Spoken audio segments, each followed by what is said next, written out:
Hey, what's up, people? Today, I'm going to talk about feelings, why thinking is important, because your feelings belong to you. So, ladies and gentlemen, let's talk about thinking also. Because, look, your feelings will tell you that your ex is a good idea. Your feelings will tell you that replying to that message at 2:43 a.m. is just closure. Your feelings are not your CEO. They're more like that one intern who always shows up with a Red Bull, guessing answers and saying vague things, hoping nobody knows that they didn't read the script. Thinking is important because the world is complicated. In the book The Doors of Perception, Aldous Huxley compares the brain to a reducing valve. Its purpose is to make things more simple. As basically what your brain does, it gives you an understanding in the most simple way that's enough for you to understand. It's a it's just evolution, and it's not to enhance consciousness, but it reduces consciousness, because at any given moment there's 10 million bits of information that the unconscious mind is processing of everything that's happening in your body around you. And the autonomic nervous system regulates that, from heartbeat to digestion, your breathing, everything. And anyway, that's a whole other thing. But back to the idea of the brain is a reducing agent. Consciously, we're able to process 7 to 10 bits of information on average. Some people, of course, more, but on average. So hence why telephone numbers, social security numbers, other important numbers such as IDs, not all, of course, but a lot of them are just 10 digits or less, so nothing is random. And what happens is, when the world gets complicated, people usually do one of two things. They think critically, or they join a WhatsApp group that forwards conspiracy theories. But to be fair, many conspiracy theories have come true, so, it's open eye and judging. The difference between the two, though, between people who, think critically and join weird groups, is that the one uses logic and the other listens to their friends at a bar. And the thing with logic, there are actually rules to it. It's fixed. It belongs to a subfield of philosophy called logic.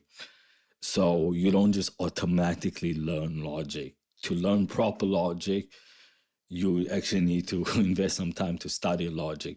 But nonetheless, back to your feelings. So what you need to understand is that your feelings are like Wi-Fi in a New York subway or a SBB train. They strong for 2 seconds, then completely gone, unreliable the next moment. So critical thinking is basically an antivirus software for your brain, except the malware are your own assumptions. And most people don't think. They just rearrange their emotions and call it an opinion. If you don't learn to think, the world thinks for you, and usually through a TikTok influencer holding an iced latte with yoga pants and telling you how you should live your life. So thinking is important because your brain also comes with prehistoric settings like assume danger, eat everything, shag everything, date toxic people, and your feelings will tell you your excess change. Well, whereas reality will tell you they still the same person that says I'm almost there when they emotionally in the shower. And if you don't question your thoughts, you're basically subscribing to your own nonsense, like a Netflix subscription on auto renew. So you're getting next month's bullshit already fixed for you, and there's nothing you can do about it. You ever notice people say, I feel like, and then deliver something, a statement that has zero facts? Bro, in case You don't know. That's not a thought. That's emotional karaoke. It's And another thing is confirmation bias. That's when your brain goes, let me Google the exact thing I already believe so I can be even more wrong. So that it's a problem. So not learning to think properly is dangerous and probably dangerous. That's why we get flat earth people, and people will still think horoscopes count as scientific evidence. To be fair, I have to discipline myself to not believe it. So, yeah. Anyway, I didn't say that.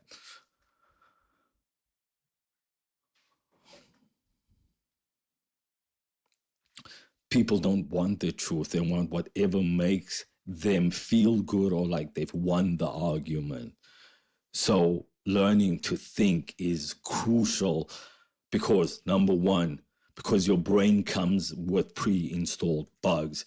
Your brain is like an iPhone with no updates since 200,000 BC. You get fear bias, confirmation bias, emotional reasoning, and the belief that you definitely can finish the entire pizza yourself. So thinking is basically like installing software updates. Number two, because smart people believe dumb shit all the time. Intelligence doesn't protect you from bad thinking. It just gives you the ability to make your nonsense sound convincing. It's like when you meet someone who gives you the dumbest argument, but they say it with a British accent, so you start doubting yourself. 1 + 1 is 3. And then you'll be like, 1 + 1 is 3. Oh, shit. So, anyway. And the other thing is, number three, democracy depends on thinking. A population that can't think is basically a Black Friday sale waiting to happen. It's chaos, confusion, and someone fighting over the last toaster. So, why does thinking matter? I think it's pretty clear in learning how to think. So I'm going to give you some philosophical tools that's going to help you and that can be a good guidelines in learning how to think. So number one, the Socratic method based on the great esteemed legendary philosopher Socrates, and it became the foundation of empiricism in the tradition of modern science, in the development of science, psychology. So but anyway, so what the Socratic method is, it's basically questioning everything like you're a toddler, but a toddler with vocabulary. So instead of just why, you ask, what do I mean by this? How can I know that what I believe is true? What would count as evidence against me? So that's an important question, evidence against you, because of all the most efficient methods to not waste your time, whatever belief you hold, you want to find evidence against it, because then if that exists out there and you proceed in a rational way and in a way you're seeking truth and you find evidence and hey, idea doesn't hold, because not everything you believe is true. And anyway, and another question could be like, am I just defending this because my ego is allergic to being wrong? Very good question. So by that, you train yourself already to start questioning your own assumptions and thoughts, so that not every thought that you have is automatically your thought. So that's detaching. That's what is called metacognition. Meta, to go beyond cognition, represents any mental process of the brain. So cognition is memory, thinking, feeling. It's basically cognition is present when the brain is under an MRI scan, magnetic resonance imaging, and there's activity there, then there's cognition. Furthermore,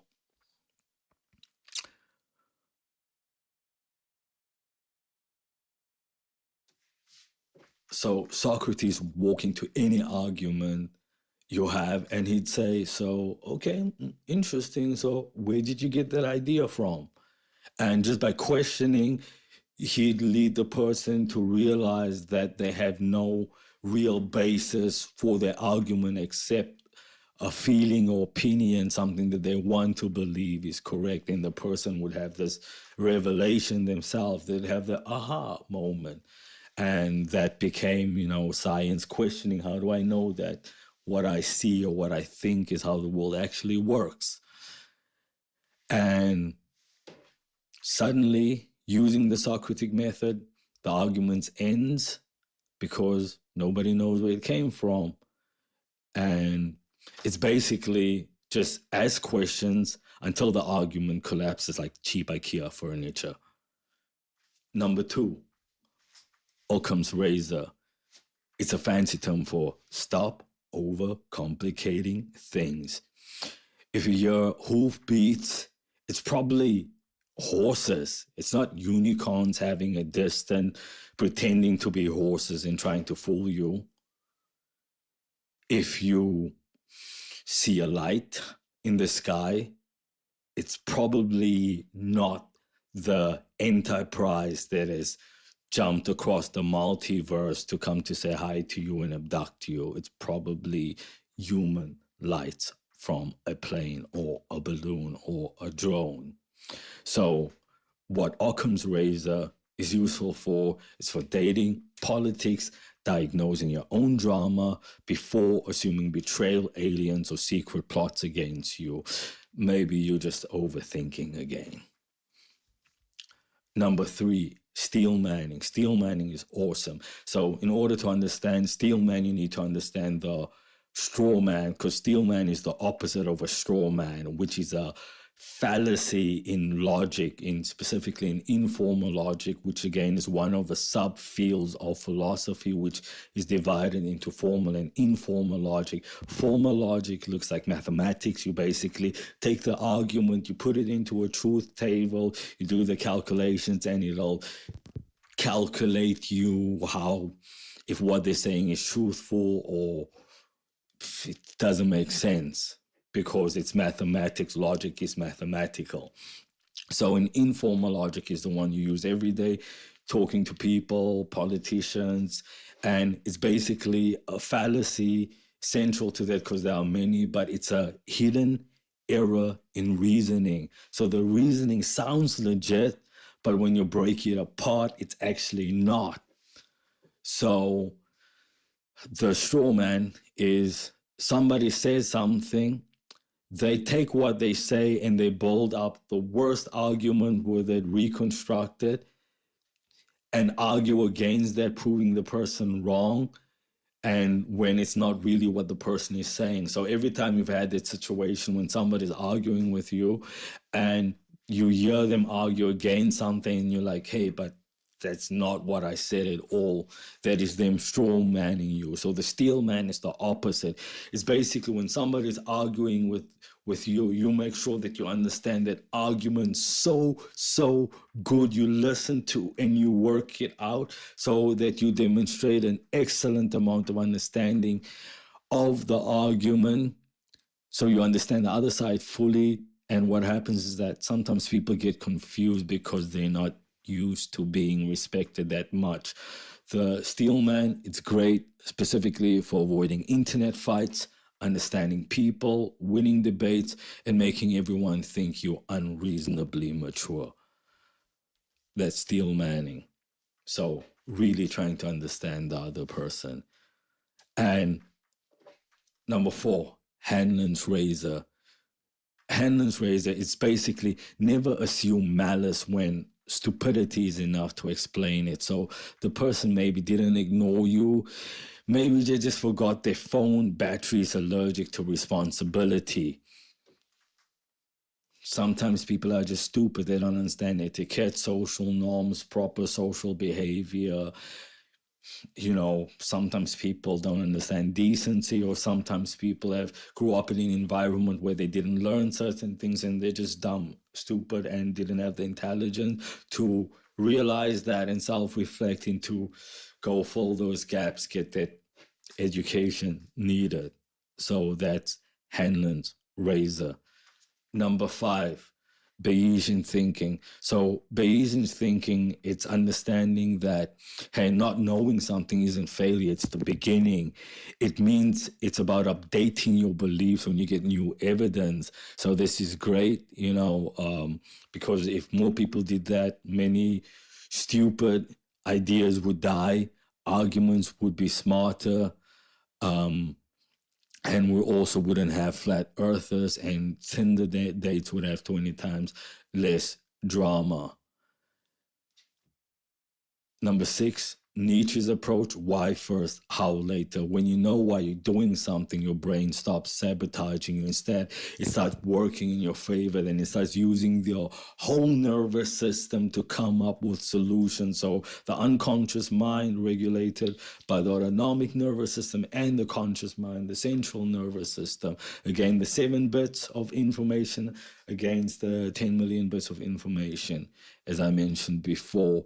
So the thing is, it turns purpose turns problems into puzzles that you start solving. Well, except Texas, that stays a crime. But the whole point is, if you know the why, then you'll figure out how. So hence the famous statement by Nietzsche: if you have a strong enough why, then you'll figure out anyhow, or something like that, to paraphrase him. And then another useful thing, number 7, Stoic thought check. So basically the Stoics, Epictetus, Marcus Aurelius, Seneca. What I love about Stoicism, in case you don't know what Stoicism is, it's basically, in philosophy, there are many approaches, schools of thought. They differ. Some agree in certain aspects, but and some is really abstract and really nice to know and really difficult, but not all have use in everyday life. And that's what's great about Stoicism. It's philosophy, and it's, for me, my favorite school of thought because it's practical, and we've all heard Stoic ideas somehow that we don't know where they come from. The most famous one is probably, as the question, is this in my control? If yes, do something about it. If not, forget it, because it's not changing anything. You losing emotional currency and energy by just expending energy on that. If not, I don't need to scream. Boom, anxiety reduced by 60%. It's control what you can, ignore what you can control. Another idea of Stoicism, amor fati, accepting. It's, fate. That doesn't mean accepting shitty conditions or bad life circumstances. It's like just in the moment, being content with that and going forward. Because by letting that pull you down weakens your whole mental construct and your whole power, and it's, mind-body connection, which is a whole other conversation. Stoicism is realizing your boyfriend or partner is late again and choosing. Stoicism is realizing your boyfriend is late again and choosing peace instead of homicide. Stoicism is seeing someone type for 3 minutes, then saying, okay. Stoicism is watching a company rebrand its problems, its challenges, and keeping your blood pressure stable. It's realizing HR departments and extreme radical feminists won't do shit for you except teach you that it's internalized misogyny to open a door for a woman. So, in closing, think first, feel with context, because your mind is a powerful machine, but it needs maintenance. Learning to think isn't just about being cold or robotic. It's about giving your feelings a seat at the table. You welcome your feelings, but you don't want to let them rule the whole damn company. Because when thinking and feeling work together, you don't just survive life, you actually navigate it with clarity, strength, and fewer embarrassing decisions at 3 a.m. We live in a world where emotions travel faster than facts and reactions spread faster than reflection. That's why learning to think isn't optional anymore, it's survival. Thinking protects you from manipulation, it helps you distinguish truth from noise, it allows you to recognize your own biases before they hijack your choices, and it gives you the ability to navigate complex problems with clarity instead of panic. And thus, philosophical tools like the Socratic method, Stoicism, and reasoning shortcuts, Occam's razor specifically, and Hanlon's razor, act as mental discipline. It's a way of checking your thoughts before your thoughts check you. They help you stay grounded, evaluate evidence, and resist the pull of emotional reasoning. Because when you don't learn to think, you live your life reacting. But when you do learn to think, you start living intentionally with awareness, direction, integrity. So thinking is freedom, it's strength in a world that runs on an emotional noise. Clear thinking becomes a superpower. Peace.